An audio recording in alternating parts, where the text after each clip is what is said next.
প্রতিবেশী দেশের কিছু সাংবাদিক যতটা চিল্লাপাল্লা করে নিউজ করে ততটা চিল্লাপাল্লা হয়তো গুলিস্তানে কাপড় বিক্রেতাও করে না। আপনার এই যে আপনাকে বলছি এই মুহূর্তে কলকাতায় যারা বসে থাকেন বাবুরা, তাদের কোনো ভিডিওতে ক্লিক করার সাথে সাথে তাদের গলার আওয়াজ শুনলেই আমার কদম জোড়া ভয়ে কাঁধে উঠে আসে। ঘাট কাঁপানো নায়ক নায়িকারাও তাদের শুটিং এর সময় এতটা উত্তেজিত থাকে না যতটা উত্তেজিত তারা থাকে কোনো মিথ্যা নিউজ প্রচারের সময়। এরা সত্যের চেয়ে গুজব ছড়াইতে বেশি পছন্দ করে। গুজব ছড়ানোর জন্য যদি কোনো নোবেল প্রদান করা হতো তাহলে এরা সবগুলো নোবেল চেটে পুটে খেয়ে নিত। তবে ভাই, এরা বাসায় গিয়েও কি এভাবেই কথা বলে? তারা বাসায় গিয়ে তার বউকে যদি এভাবে চিল্লাইয়া বলে এই ভাত দিয়ে খিদা লাগছে, তাইলে বউ ভাত দেওয়ার বদলে ঝাঁটার বাড়ি দিবে। শুনেছিলাম এখন নাকি দেশে রিকশাওয়ালার চেয়েও সাংবাদিক বেশি। হাতে একটা মোবাইল আর একটা মাইক্রোফোন থাকলেই নাকি সাংবাদিকের নামে সাংঘাতিক হওয়া যায়। কিন্তু পাশের দেশেও একই অবস্থা, তা তো জানতাম না। আগে মানুষ টুইটারকে একটু বিশ্বাসযোগ্য মনে করত, এখন এরা টুইটারে এই পরিমাণ গুজব ছড়ানো শুরু করছে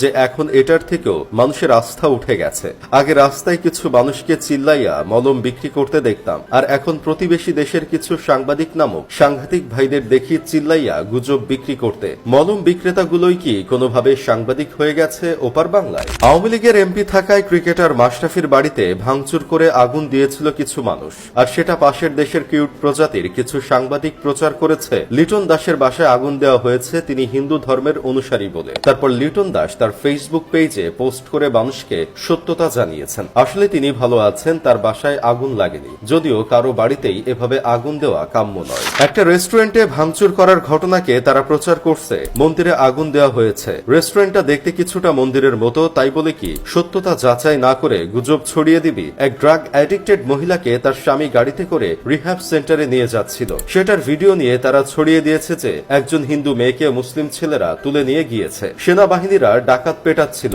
আর তারা সেটার ভিডিও নিয়ে টুইটারে প্রচার করে দিয়েছে বাংলাদেশের সেনাবাহিনীরা হিন্দুদের উপরে অত্যাচার করতেছে।